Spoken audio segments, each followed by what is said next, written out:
मुंबईला बॉम्बने नष्ट करणार असल्याचा धमकीचा कॉल आलेला आहे। जे मार्ग परिसरामध्ये एका व्यक्तीचे संभाषण ऐकल्याचा कॉलरचा दावा आहे। राजीव सिंह नावाच्या कॉलरने डायल 112 ला कॉल करून माहिती दिली। राजीव सिंह नावाच्या कॉलर विरोधात अफवा पसरवल्याप्रकरणी गुन्हा दाखल करण्यात आलेला आहे।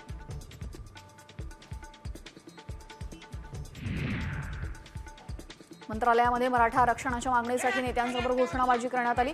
गणेश पाटील असं आंदोलनकर्त्याचं नाव आहे। मंत्रालयामध्ये गौरवशाली महाराष्ट्र दर्शन दालनाच्या उद्घाटन प्रसंगी नेत्यांसमोर आंदोलनकर्त्यांनी घोषणा दिलेल्या आहेत। पोलिसांनी त्याला ताब्यात घेतलेलं आहे।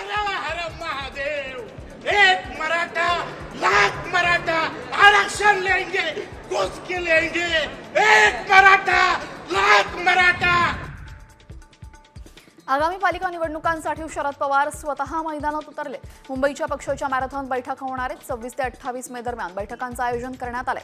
मुंबईसह पुणे, नाशिक, ठाणे आणि इतर प्रमुख शहरांमध्ये शरद पवार पक्षाची नजर असणार आहे। 28 मे रोजी होणाऱ्या बैठकीला पक्षप्रमुख शरद पवार उपस्थित राहतील।